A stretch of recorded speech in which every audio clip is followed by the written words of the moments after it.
Hello, good morning students. Today we are going to discuss stoichiometry and stoichiometry calculations. First of all, I want to explain what is the meaning of stoichiometry. Stoichiometry अपने आप में एक बहुत बड़ा meaning रखता है. Stoichiometry means reaction should be perfectly balanced according to law of conservation of mass. जैसे कि आपने क्लास 10th में पढ़ा था, right?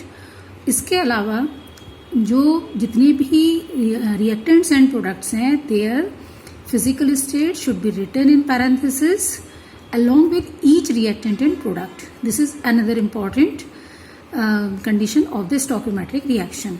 Number 3, if any catalyst is needed, that should be written on the arrow. जो बीच में आप एरो लगाते हैं इसके ऊपर लिखना होता है. And other reaction conditions also written on the arrow or below the arrow.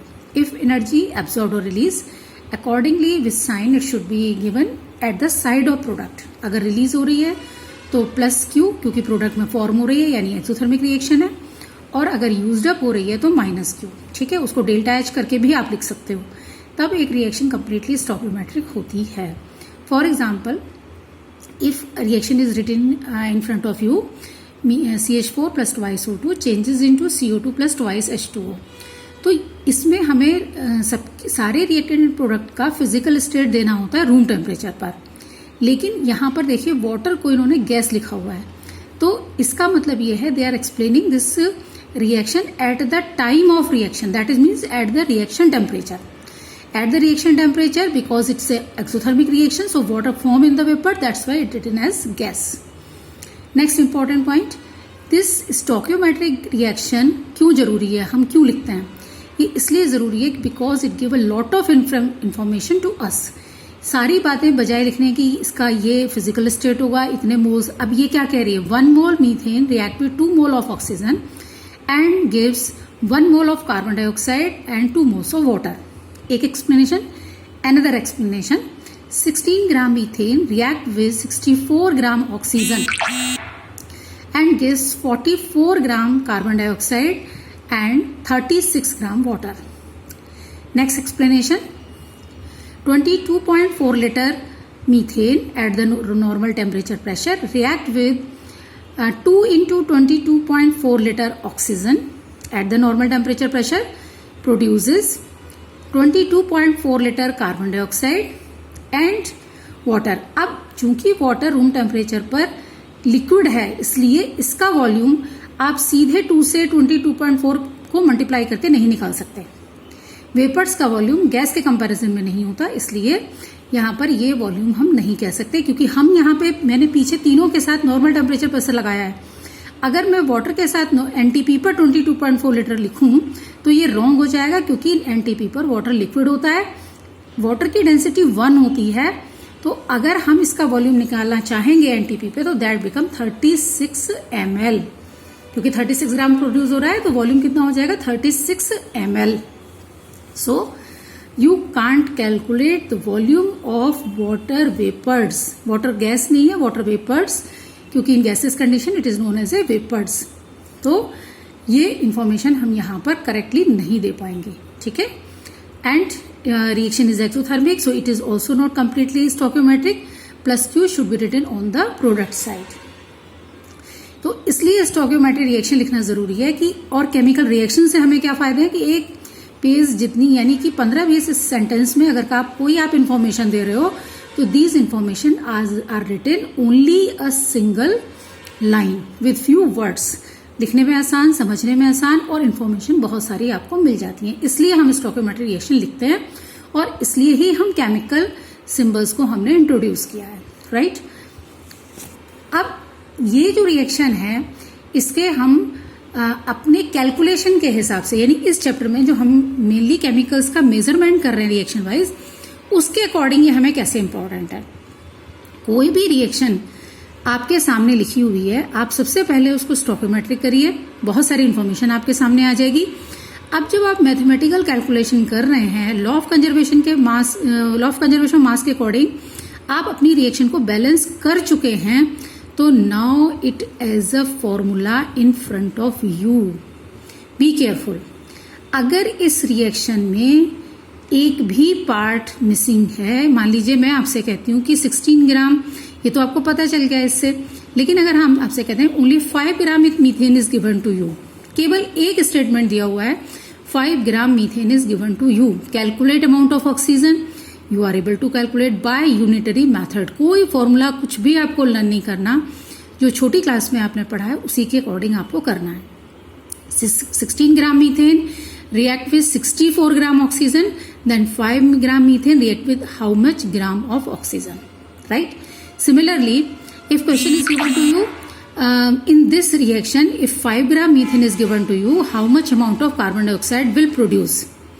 तो आप सीधा करेंगे 16 gram methane gives 44 gram carbon dioxide, then 5 gram methane will give how much amount of carbon dioxide. इसी तरह आप वाटर का mass calculate करेंगे। एक चीज और, बाद में कोई कन्वर्जन नहीं करना है।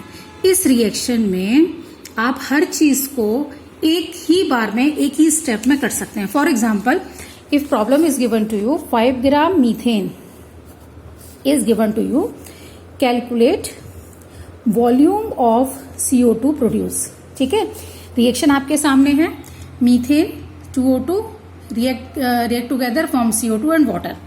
That means आपका क्या हो गया, 16 gram methane produce 22.4 litre carbon dioxide, क्योंकि आपकी रिएक्शन में कार्बन डाइऑक्साइड 1 मोल है, so you can write it 22.4 litre. कोई जरूरत नहीं है बाद में कैलकुलेट करें, पहले मास में निकालें फिर नो, एक ही बार में हो जाएगा। 5 gram methane gives 22.4 into 5 divide by 16। अब ये आपकी यूनिट किस में थी, लीटर में, ये किस में है, ग्राम में। ग्राम से ग्राम कट गया, आपका आंसर किस में आएगा, आपका आंसर आएगा लीटर में। ये आपकी न्यूमेरिकल वैल्यू हो गई। इतना सिंपल है, इसमें आपको कोई बाद में कन्वर्जन नहीं करना है, क्योंकि आपको एक्यूरेसी के साथ स्पीड भी अपनी मेंटेन करनी है। तो आप ये जो आपकी इक्वेशन है, it is just like a formula, just you put in the unitary method and you get the answer. इतने सिंपल क्वेश्चंस हैं ये सारे ही।